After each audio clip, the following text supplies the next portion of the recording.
Mark's mind raced with dark possibilities. The mere thought of the Viltrumites on Earth filled him with dread. He imagined the carnage they could unleash, the destruction, the loss of life.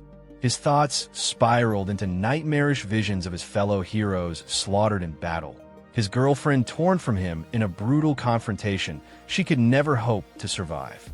He saw Cecil Stedman standing defiant before Thrag, refusing to compromise or bow to the Viltrumite rule, only to be struck down in an instant. A world he had fought so hard to protect, crumbling before his eyes. Meanwhile, at the Coalition of Planets headquarters, Alan was settling into his new quarters, though his mind was far from at ease. As his belongings were being moved in, Telia stood by his side, sensing his unease. She tried to offer words of comfort, but Alan's worries ran too deep. The Viltrumites were still a threat, one that had not been truly vanquished, only scattered. He confided in her, revealing that despite everything, he still deeply missed Zack, the friend he had made during the Viltrumite War. That war had changed him, and its effects lingered like an unhealed wound. It was then that Zack arrived, his presence briefly lifting the tension in the room. He noticed the somber mood shared between Mark and Nolan, the heavy silence between them. He offered his support, assuring them that whatever happened, he would be there to help.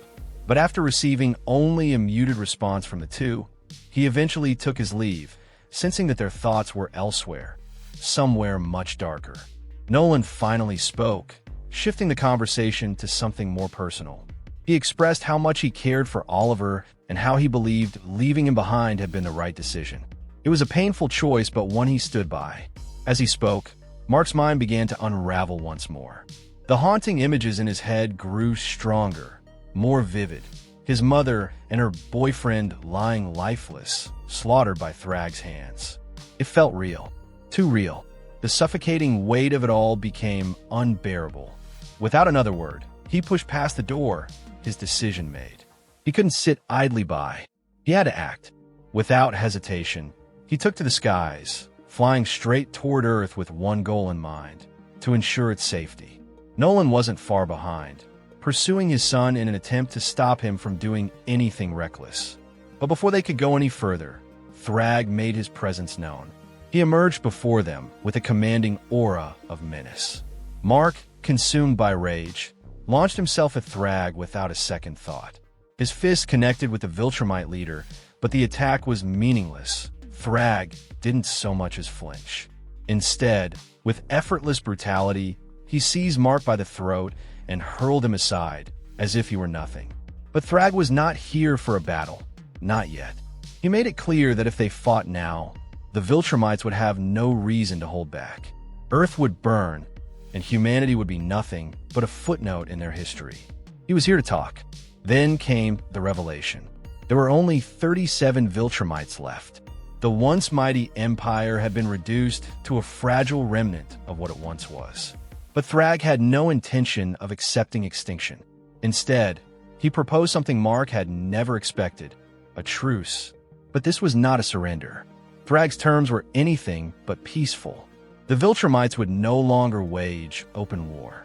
They would no longer conquer by force. Instead, they would take root within Earth itself. They would remain hidden among the humans, blending in, interbreeding with them. Slowly, over generations, they would rebuild their empire. Even as he spoke, the plan was already in motion.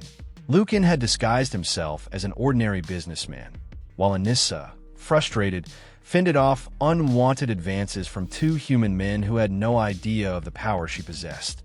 Elsewhere, Craig had adopted the look of a rugged biker, an eye patch concealing his cybernetic eye.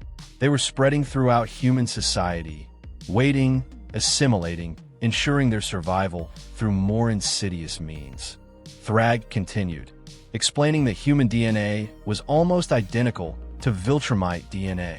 Their offspring would be stronger than any normal human, nearly pure-blooded Viltrumites in their own right.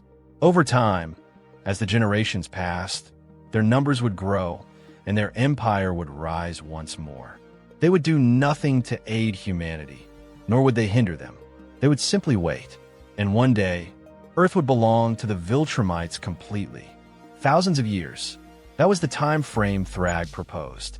A slow conquest, an inevitable takeover, one that would not be fought on battlefields but in the bloodlines of the planet itself. Mark's fury burned. He could not accept this. He would not. But as he voiced his defiance, Thrag reminded him of a simple, horrifying truth. He could wipe humanity from existence if he wished. The choice was Mark's. Either they allowed this to happen on their terms, or Thrag would bring war upon them once more. Faced with an impossible decision, Mark clenched his fists. Every fiber of his being told him to fight, to resist. But deep down, he knew the truth. If he refused, Earth would suffer. The people he loved would die. Reluctantly, with no other option, Mark agreed to Thrag's terms. The future of humanity had been sealed, but it was a future Mark would never stop fighting to change. And that's the story, folks. Please, leave your thoughts below, and don't forget to like and subscribe for more videos like this one. See you next time.